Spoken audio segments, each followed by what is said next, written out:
Hi, ma'am. Congratulations. Thank you. How does it feel to be awarded? This is your first home, one of your first homes, CCP. Yeah, CCP was my home for The King and I, which was the first show I ever did so many years ago. It was my home for Annie, for Miss Saigon. It was where I auditioned for Miss Saigon in the first place when I was 17. And I've spent quite a lot of time on those stages, and it's an absolute honor to be receiving this from the CCP. Ms. Lea, I love what you said in your speech. If you're an aspiring artist, the award technically, basically said it's not the goal, but it's an inspiration. What is your advice for people who are looking up to you? I'm sure you've heard it a lot. You've been asked a lot. It's something that I have been asked, and the arts is not an easy career to be in, and so my one piece of advice, among many other pieces of advice that I may have given, is to really go into this with your eyes wide open and to be aware of how much you are giving up, how much sacrifice, how much of your personal time you will have to be relinquishing. But the desire to create and desire to become an artist has to supersede everything. Mr. Ryan Kayabyab, Mr. C, actually told my brother something. When my brother was in his class in UP, he was auditing before he went off to music school in Boston. Mr. C told him this, and so I'm going to say this too. If you're going to be an artist, you cannot have a plan B. You cannot have a fallback because if you did, then you'll probably just go to your fallback, your safety position. Because being an artist is not safe. It's scary. It's incredibly frightening.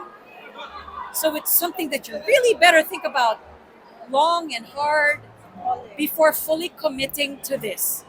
There's a lot of frustration, blood, sweat, and tears.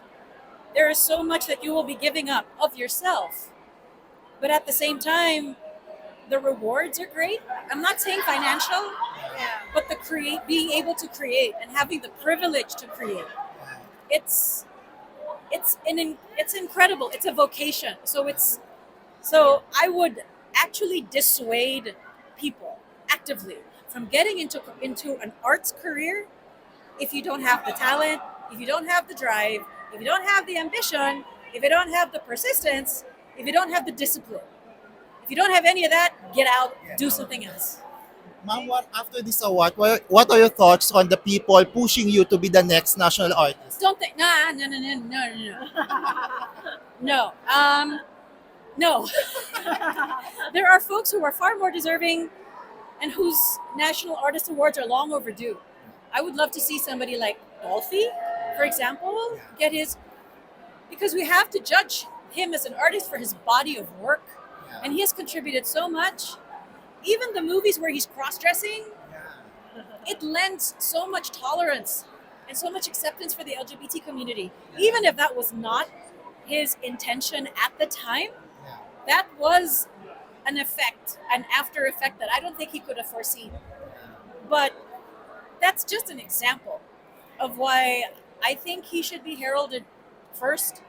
So hopefully I'll be given the opportunity to champion him. Wow, that's good, ma'am. Of course, Miss Leia, we're looking forward to your upcoming concerts and albums. There is something to look forward to. What? Share us a glimpse of what to expect. You're not getting anything. I ain't sharing nothing. As for the concerts, it was a concert that I did in the UK over the summer. And for the album, it's Christmas. It's a lot of beloved favorites, a couple of originals, one actually by Trina Belamide. And it was produced by myself, Gerard, and Josh Pultz. And if anybody is a fan of American Idol, Clay Aiken also is featured on the album.